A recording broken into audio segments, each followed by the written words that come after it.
Yang kita tahu, Kang Emil ini kalah lewat Pilkada Jakarta kemarin. Tapi apapun itu, ya balik lagi ini adik-adik mahasiswa, ya ini momentum kita mengawal pemerintahan itu ya. Jadi sekalipun itu berbeda dengan pilihan kita di Jakarta kemarin, kita kawal bagaimana nanti mereka memanajerial soal-soal yang ada di masalah-masalah di aglomerasi daerah-daerah ini ya.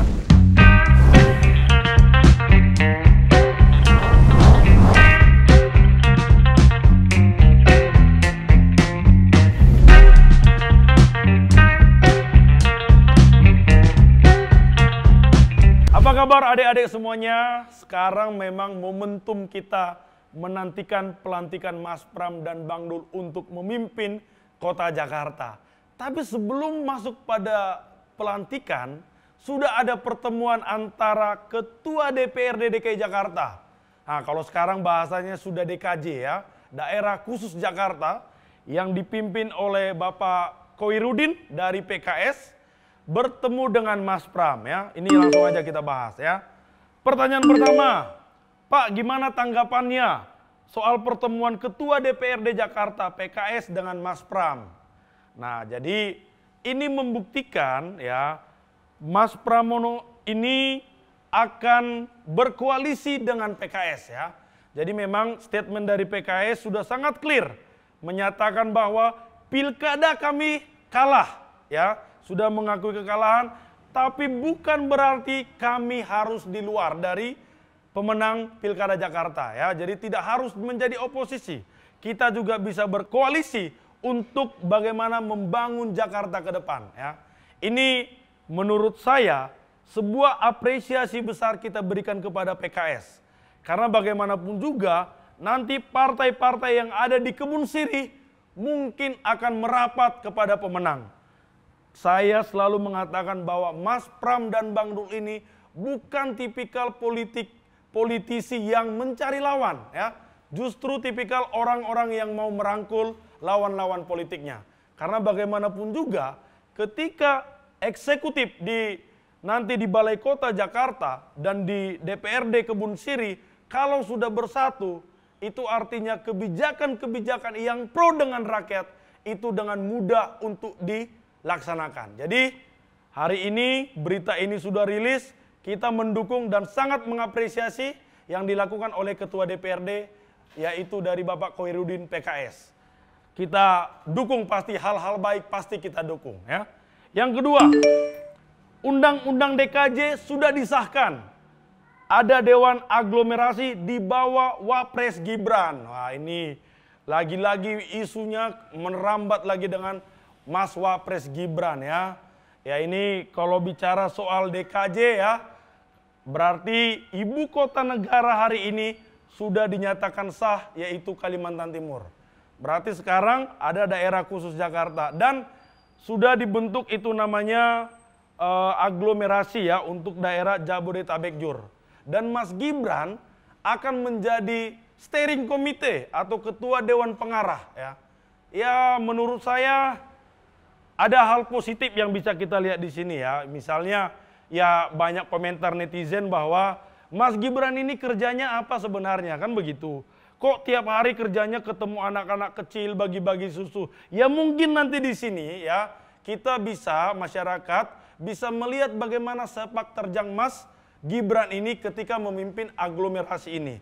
Tapi ingat loh catatannya, Mas Gibran itu bukan memimpin dalam artian bisa mempengaruhi kebijakan-kebijakan Pemda yang terlibat dengan daerah-daerah aglomerasi ini ya. Di situ sudah dijelaskan oleh anggota DPR RI bahwa tugas Mas Gibran itu hanya menjembatani ya. Tidak boleh intervensi kepada kepala-kepala daerah. Karena apapun itu, kepala daerah itu mereka punya yang namanya otonom daerah. Jadi kebijakan itu masih dipegang oleh kepala-kepala daerah yang dipilih oleh rakyat. Jadi Mas Gibran ini ya hanya menjembatani bagaimana kolaborasi sinergitas nanti dengan kementerian dan lembaga di pemerintah pusat dengan pemerintah-pemerintah daerah yang ada wilayah dengan aglomerasi ya. Jadi kita dukung juga biar kita tahu ya, karena banyak orang yang mempertanyakan bagaimana kira-kira kepemimpinan Mas Gibran ini. Mungkin lewat ini. nanti kita bisa akan menilai apakah beliau cukup kompeten dalam mengurus manajerial hal-hal semacam ini. Kita tunggu saja aksi-aksi nyata dari Mas Gibran. Oke? Yang ketiga, kabarnya nih Pak, Golkar mau dorong Ridwan Kamil jadi ketua Dewan Aglomerasi. Gimana dong Pak? Kalau soal-soal begini ya kita ikut pemerintah aja. Karena sifatnya ini adalah penunjukan dari presiden hari ini, yaitu Pak Prabowo. Ya, jadi kita nggak boleh melawan atau semacam apa ya. Ya kita hanya bisa mengawal. Nanti misalnya Ridwan Kamil menjadi ketua Dewan Aglomerasi ini. Ya kita cukuplah memberikan kata selamat. Tapi tunggu dulu ya. Kemarin kan Kang Emil ini kalah di Pilkada Jakarta. Yang sudah pakai baju Jackmania. Yang katanya sudah balik lagi pakai baju Persib. Nah, kalau dia nanti jadi ketua Dewan Aglomerasi, berarti nanti baju Persibnya dilepas lagi ya. Berarti pakai baju Jackmania lagi. Kira-kira begitu ya.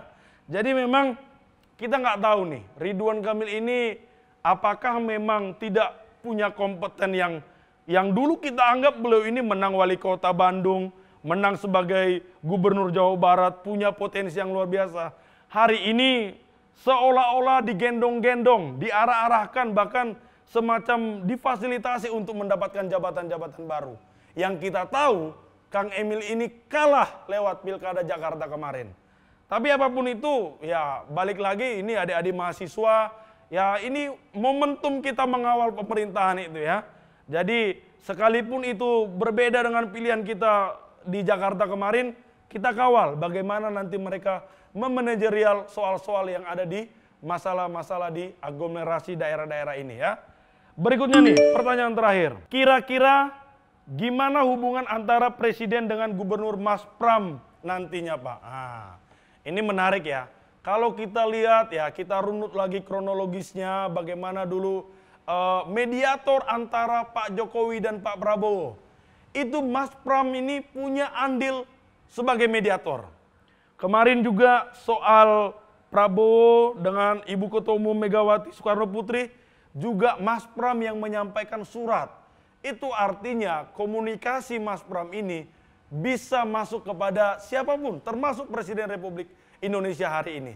Jadi Mas Pram ini kita tidak perlu ragukan lagi ya, bagaimana beliau ini semua menganggap bahwa beliau ini bukanlah politisi yang mau cari lawan, tapi politisi yang mau berteman, berkoalisi, menggandeng, merangkul. Karena bagaimanapun juga ya, yang namanya politisi sikut-sikutan itu biasanya tidurnya nggak nyenyak ya. Karena punya musuh di mana-mana. Kalau Mas Pram beda. Dia ini memang tipikal untuk kalau bisa digandeng, dirangkul, ya yuk bareng-bareng kita kerjakan Indonesia ini. Ya untuk hari ini mungkin bareng-bareng untuk memajukan kota Jakarta yang seperti kita tahu bahwa Mas Pram dan Bang Dul ini baru saja memenangkan Pilkada Jakarta.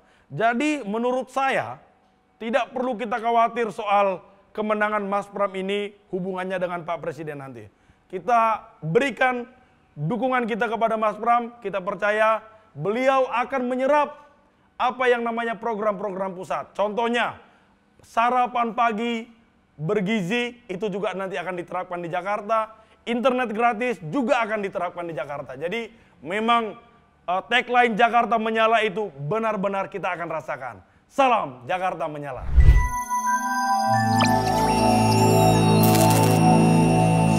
Thank you.